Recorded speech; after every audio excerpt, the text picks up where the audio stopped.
Well, as if he was summoned via Beetlejuice, we said Nate Rohr, and he appears, and that's how we go ahead and there's the one that I want. Nate Rohr, voice of Husker softball and KLIN sports director. Nate, it was started out like a really, really hot weekend, 3-0, and then a couple of tough games down the stretch. What was it like for you down in Florida?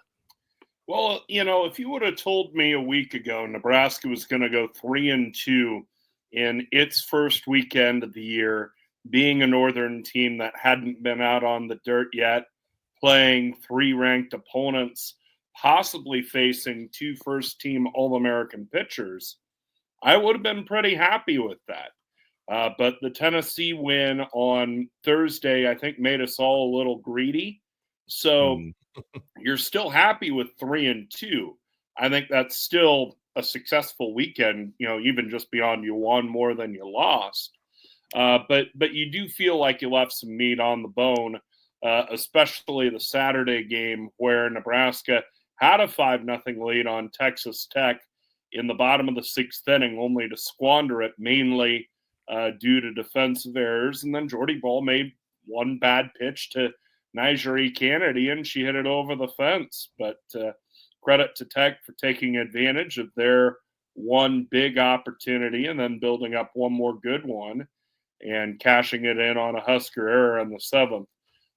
So maybe you're happy, but I don't know that you're satisfied with what you got last weekend, and that's okay. I mean, it's the first weekend of the year. You certainly want to be great every time out, but happy but not satisfied, I think, is where I am after last weekend. Yeah, Nate, I think the big storyline that everybody was anticipating going in is what would Jordy look like, obviously impacting at the plate and in the circle. But we forget the last time we saw her at least stringing consecutive starts in the circle together was in a different uniform, and that feels like it was forever ago. So when you look at where she is coming off the ACL, but where you would anticipate her to be as she continues to get more competitive innings under her belt, where do you see that ceiling with Jordy right now? Well, I think she's most of the way back. The one concern you have, and maybe it came forward down the stretch of that Texas Tech game, is in stamina. And she, in the 6th and 7th inning, wasn't quite as sharp and was getting hit a little harder. And that's to take nothing from Texas Tech, which has pretty good lineup, pretty good hitters. But, there was also a little element that maybe Jordy wasn't quite where she had been in the earlier part of the game. So I think that's the part that can sharpen up with her. And we even saw that in the fall, where Jordy would dominate the first 3 innings, 4 innings, whatever that she was out there. And then she would start to maybe not struggle, but definitely not dominate either. The 5th inning, the 6th inning, what have you. So I think rebuilding her stamina is kind of the place where growth can still happen. And I suspect that's just going to happen as the year goes on, because for a game and a half, she looked the part of an All-American pitcher. I mean, she was hitting her spots, good velocity, the changeup was working. So for a game and a half, she was really, really, really good. And even, I think, pitched well enough those last couple innings to hold on against Tech, but the defense kind of went sideways on her. And we see that happen sometimes when a Northern team gets out on dirt for the first time. Yeah. Obviously, there's so much of the conversation this season is going to revolve around Jordy Ball. And you think back to the season tickets that were sold when she announced her transfer, and the additional seating that has been added since then. Like, that is, there's no way to go away from what Jordy Ball means to the enthusiasm around this program. But obviously, this team has to have some other pieces play well for there to be success over the course of this year. And you had Ava do that over the weekend, starting all 5 games, hitting .467, and as of right now leads the team in runs, hits, RBIs, slugging percentage, home runs. Like that is a nice piece to have there with what you brought in with Ava Kushak. Yeah, Ava is one of the few known quantities on this team, at least in terms of the hitters, in that she's going to lead off and she's going to play shortstop. When we talked with Rhonda Revelle in preseason, she talked about having numerous options at basically every other spot in the lineup and in the defensive lineup other than pitching. And so it's good to have that mainstay at the top of the order. And I think Ava's bat is going to play pretty much all season long. She did it last year for Wisconsin. I suspect she'll be able to do it just as well for Nebraska. She's going to have Jordy Ball hitting behind her, and Jordy has shown that she can hit at this level pretty proficiently. So you feel like she's always going to be well protected in the lineup. She'll see pitches to hit, and she can do something with them. And so I think Ava's going to be a mainstay at the top of the order and do some really nice work for Nebraska. And especially when you set up the batting order, I think she's going to be a real cornerstone for the rest of it. But, it's going to be a mission the next month before Big Ten to set the rest of this batting order, because there are so many options, and there are lots of good options. But I think as the year goes on, and before we get too deep into the year, I think Rhonda wants to define some of those other rules a little more clearly.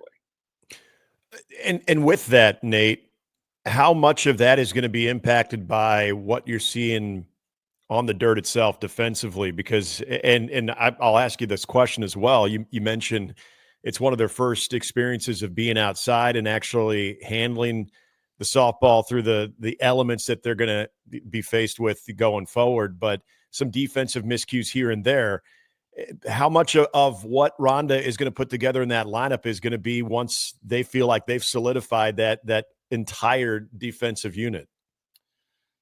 I think the values are going to compete there a little bit, because I think it's tough to put together your best offensive lineup that's really good defensively too. And right. And kind of a unique challenge that Coach Revelle has with this year's team is that I feel like there are a lot of people who are either one or the other. They're either really good defensively and the bat hasn't quite got there yet, or the bat's there and they're going to hit, but maybe they're not fielding at the best place. And what's even more challenging, I think, is that you look at who is strong and who are your great hitters, but they also play premium defensive positions. Ava Cusack had kind of a rough weekend defensively. Mm-hmm. And while there's a chunk of that I think you very easily can write off to first weekend jitters,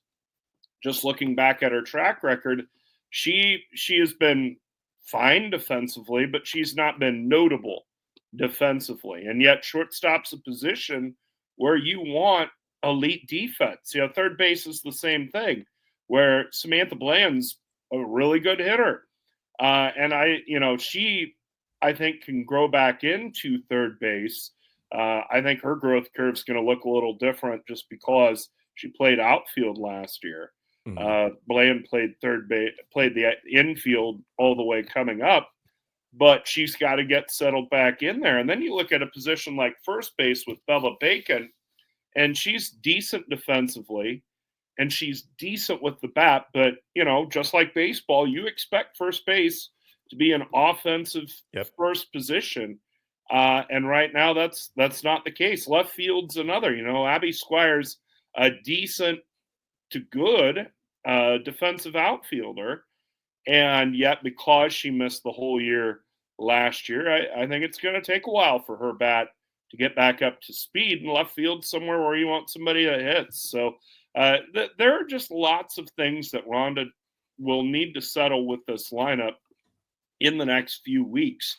And that's not to say that the options aren't there on the roster right now, but that just is to say that maybe the combination hasn't really revealed itself yet. One more on the positions, because we know for the battery in the circle, it's Jordy Ball number one. Yeah. But what about the other end of that with catcher? Because there's been a little rotation there. I think that will persist. That's certainly in their plan, partially dependent on who is pitching, because they feel pretty good about the combination of Ava Bredwell and Kylie McGee, and then Hannah Cammonson and Ava Bredwell, and then Jordy Ball. Throughout the preseason, Jordy worked primarily with Olivia DiNardo. Mm. And so when DiNardo came up with a bit of an elbow injury this last week, that changed the catching equation because, especially against a team like Tennessee, Texas Tech's another that runs a whole lot. Ava Bredwell at close to 100% beats Olivia DiNardo at 80% or 70% or whatever it was. Right. So the short of it, to answer your question, Caleb, is we're going to see that position split. Now, the question is, what do you do with the one that isn't catching? Because I think it's a pretty safe bet that Olivia DiNardo is going to be in the batting order basically every game, one way or the other. Going to catch or going to serve as the designated player. But Ava Bredwell's an interesting case because she has hit. When we talked with the coaching staff in preseason, they said she had really taken to playing outfield. She'd played quite a bit of right field in preseason. She really hadn't done that in her career, but Ava's fairly athletic and has a good arm and could be pretty decent out there. And that's a way to keep her bat in the lineup without having her catch 50 games, which I think has been a real detriment to her. So I think that's going to be the tougher balance, is keeping both of them in the lineup while at the same time catching one and not catching the other every single game. Real quickly, just because I know it was also a anticipated return, just because anytime there's a local product, they transfer back into Nebraska. But Casey Hoffman, just by some of your own calls that I caught, not only did she have an impact, but when she wasn't getting on base, maybe more the recipient of some bad luck. Yeah, I think her swing's coming around.